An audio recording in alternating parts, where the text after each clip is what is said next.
দিয়ে যাওয়ার সময় অনেকে ডেলিভারি হয়ে গেছে, এমনও বিভিন্ন ঘটনা ঘটেছে। অটো উল্টাইয়া, রিক্সা উল্টাইয়া বিভিন্ন ভাবে বিভিন্ন মানুষজন ক্ষতিগ্রস্ত হয়েছে। কয়েকদিন আগে আমাদের সেনাবাহিনীর এক কর্মকর্তার হাত ভেঙে গেছে, অনেকের মাজা ভেঙে গেছে, অনেকের পা ভেঙে গেছে। এখন আমরা মৃত্যুর দ্বার প্রান্তে। আমাদের বাচ্চারা কবে এই রাস্তার সুফল দেখতে?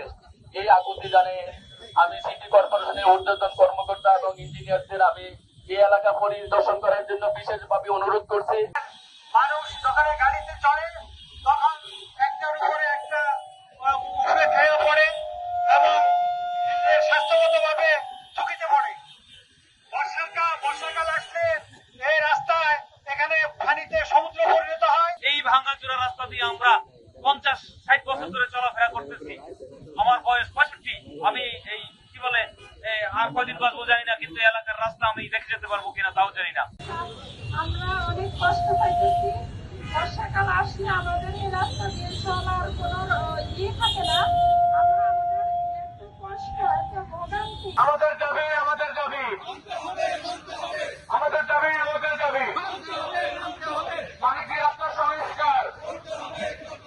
তুমি কে আমি কে, তুমি কে আমি কে, আমাদের দাবি, আমাদের দাবি নববার রাস্তা সংস্কার, মানিকের রাস্তার সংস্কার, বালাট রাস্তার সংস্কার, মানিকের রাস্তার সংস্কার, হাজি মার্কেটের রাস্তার সংস্কার।